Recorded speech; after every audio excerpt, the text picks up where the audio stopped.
Olá pessoal, sejam todos bem-vindos. Nesse vídeo nós vamos falar da questão dos demonstrativos financeiros da Rico do Sul.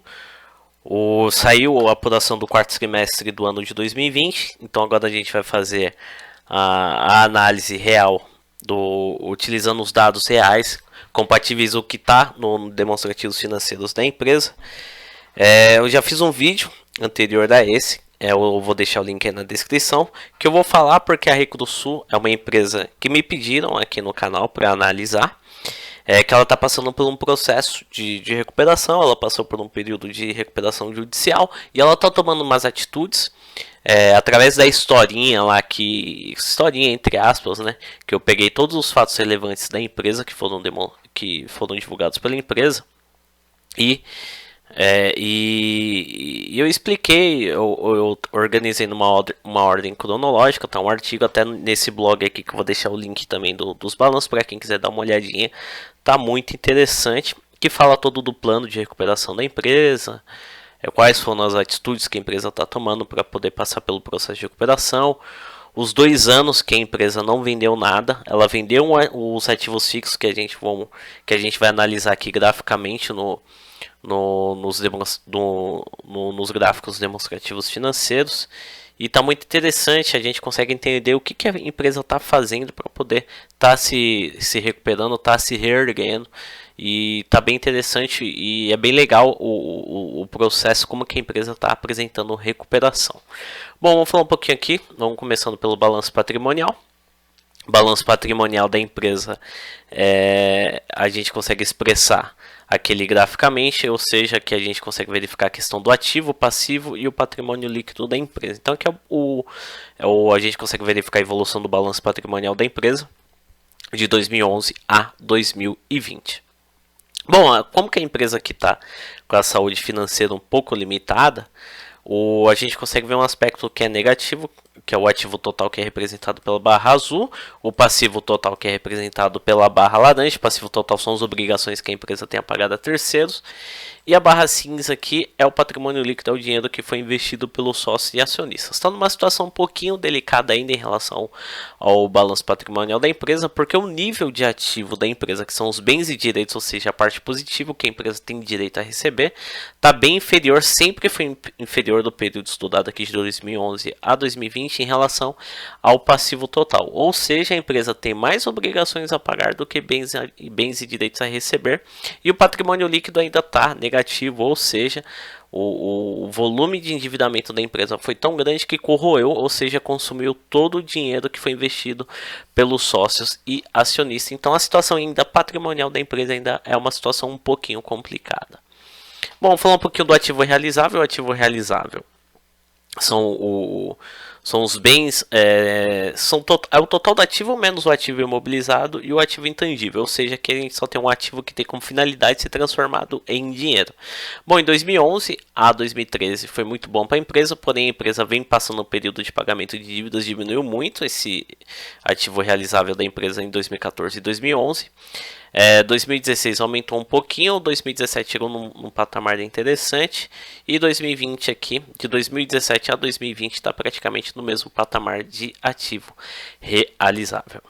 Bom, aqui a gente tem o disponível o caixa da empresa, mas como que a empresa ainda está passando, para quem assiste o vídeo que está aqui na descrição, antes de assistir esse vídeo, para você entender um pouquinho em relação ao balanço patrimonial, aos demonstrativos financeiros, porque tá um vídeo, se você assistir o primeiro vídeo, que está aqui na descrição do vídeo, você vai entender um pouquinho em relação aos demonstrativos financeiros. Bom, disponíveis, a empresa está pagando muitas dívidas, ela vendeu ativos fixos, ela emitiu mais ações no mercado para poder gerar caixa, para poder pagar a dívida, então raramente aqui o dinheiro, ficou um volume muito alto de caixa da empresa. Ficou um volume alto em 2012 e 2018 também, mas foram ações que a empresa tomou para poder gerar caixa, mas foram unicamente para pagamento de dívida.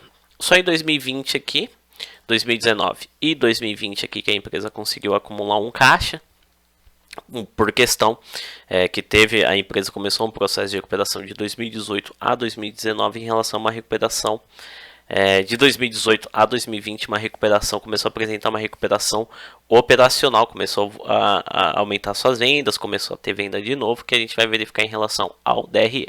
Então, a relação disponível são os caixas da empresa, praticamente, quando teve volume, foi unicamente para poder fazer pagamento de dívidas.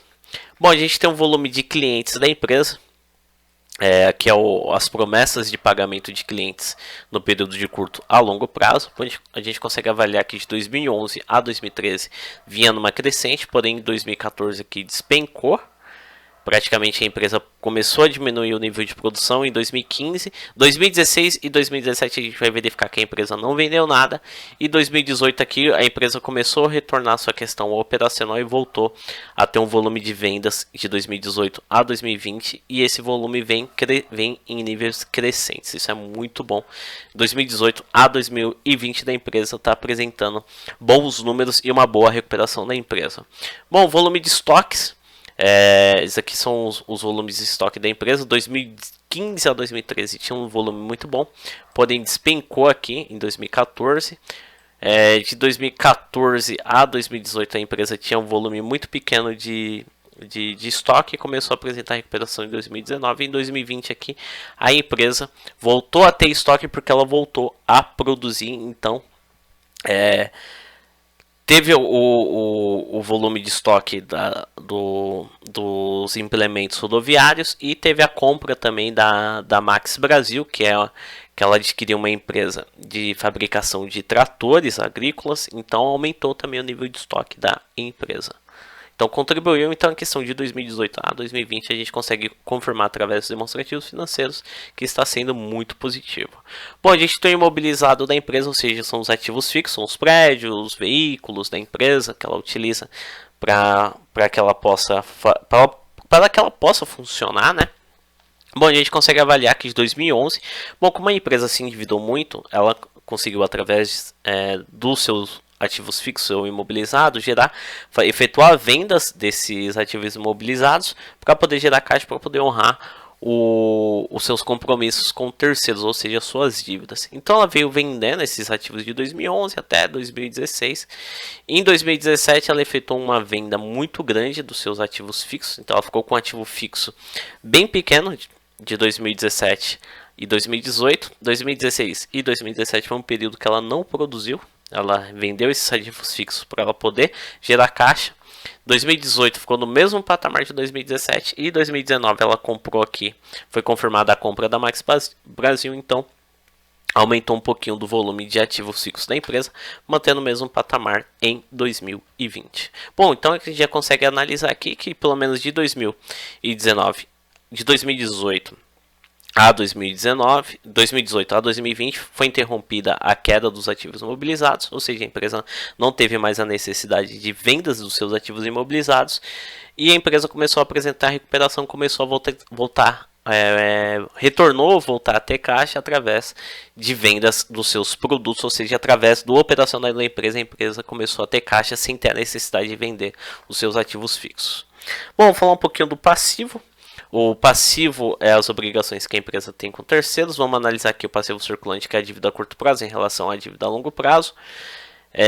De 2011 a 2016, já batendo o olho aqui, ficou praticamente metade da dívida a curto prazo, outra metade a longo prazo. 2017 entrou numa situação que eu acho um pouquinho preocupante, que a empresa precisa cuidar dessa parte.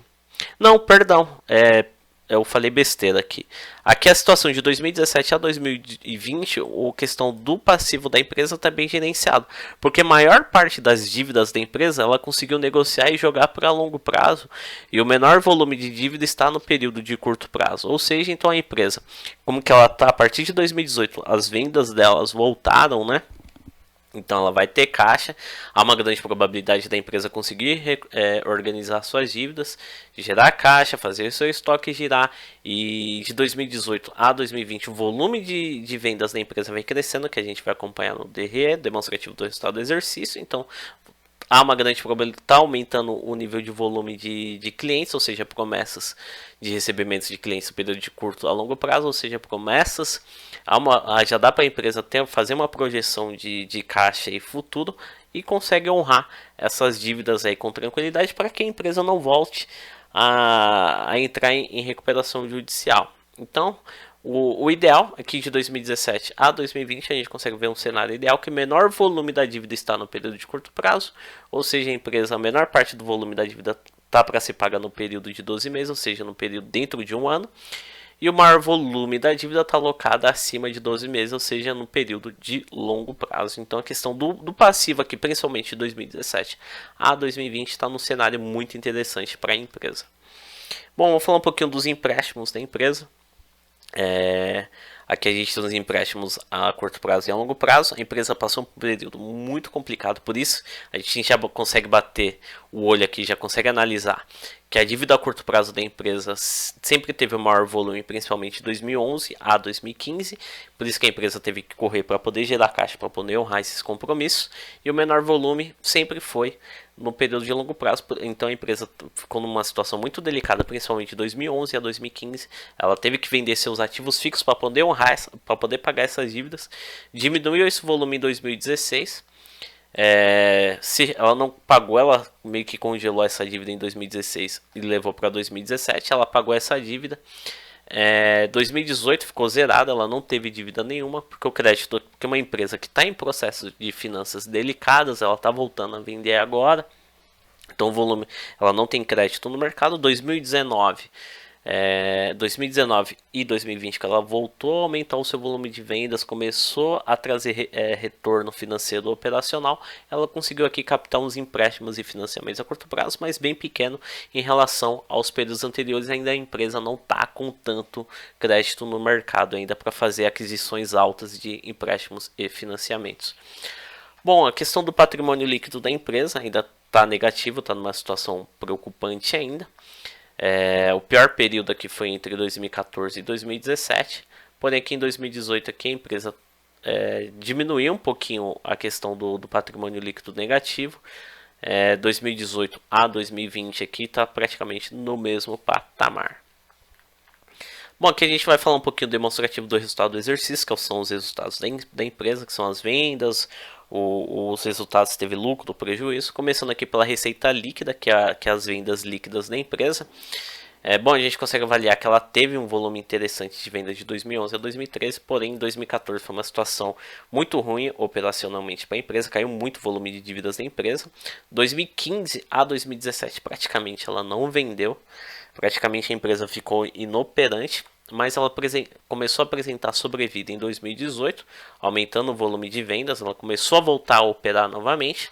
E aqui a empresa despontou em 2019, teve um aumento aí praticamente de 213%, 212%. Eu falo um pouquinho sobre isso, desse aumento de vendas, no vídeo anterior a esse, o link está aqui na descrição para quem quiser analisar, é muito interessante também. E 2020 aqui a empresa voltou a despontar, aumentando seu volume de vendas em relação ao ano anterior de 2019. A gente espera aí que a empresa continue crescendo. É uma empresa aí promissora, ela está apresentando um bom poder de recuperação, porque ela passou por um momento muito difícil. Ficar 3 anos praticamente sem vender aí é preocupante. Bom, vamos falar um pouquinho do resultado bruto. O resultado bruto é o primeiro lucro do demonstrativo do resultado do exercício. Aqui a gente consegue verificar se a empresa teve lucro ou prejuízo só com seu principal ramo de atividade, no caso a venda dos seus produtos rodoviários, implementos rodoviários.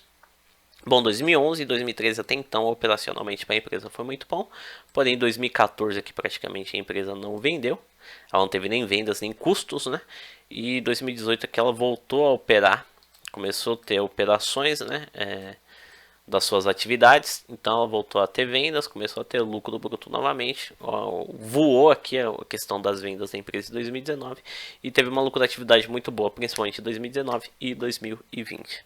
Bom, aqui a gente tem o EBITDA, aqui a gente consegue verificar o nível de lucratividade da empresa como um todo, com seu principal ramo de atividade e operações que não envolvem seu principal ramo de atividade, por exemplo, despesas gerais e administrativas.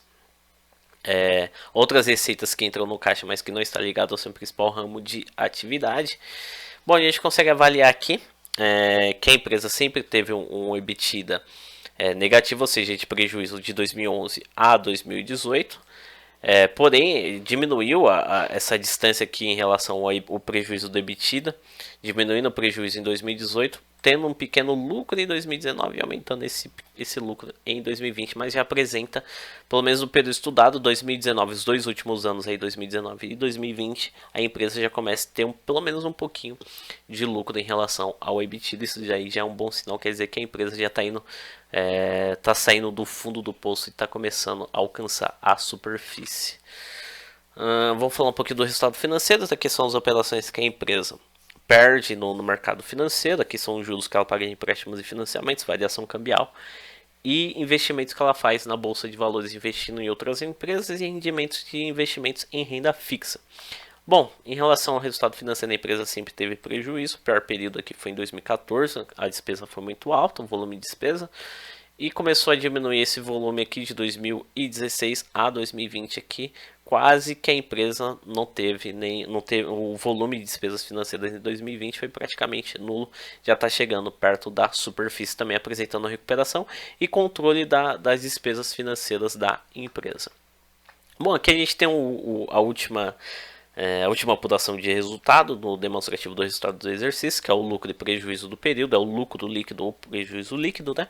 Então a gente pega todas as receitas da empresa menos todas as despesas da empresa. Então a gente consegue avaliar se a empresa é lucrativa ou não como um todo, né? Bom, de 2011 a 2020 ela sempre teve prejuízo, sempre ficou numa situação negativa, mas aqui olhando pelo aspecto, quando a empresa começa a se recuperar, principalmente a partir de 2018, a gente consegue verificar que houve uma diminuição considerável do prejuízo dela em 2018 e essa diferença aumentou, diminuindo mais em 2019 e 2020 aqui ela quase teve um lucro, nem que seja um pequeno, mas já está. A empresa já está com uma tendência forte aí dos próximos períodos, espero que sim, né? Que ela comece a ter lucro novamente, está bem próximo disso acontecer. Se a empresa continuar com essa administração, ela tem tudo para voltar a ter, ela tem tudo para voltar a ser lucrativa aí novamente. Lembrando, para quem tiver interesse, os demonstrativos financeiros eu peguei do site do RI da empresa. Tem a historinha também que eu conto da empresa, historinha entre aspas, está no último vídeo aí, o link está aí na descrição. Espero que vocês tenham gostado, um grande abraço, sucesso a todos. Não se esqueçam de se inscrever no canal, um grande abraço, até os próximos vídeos.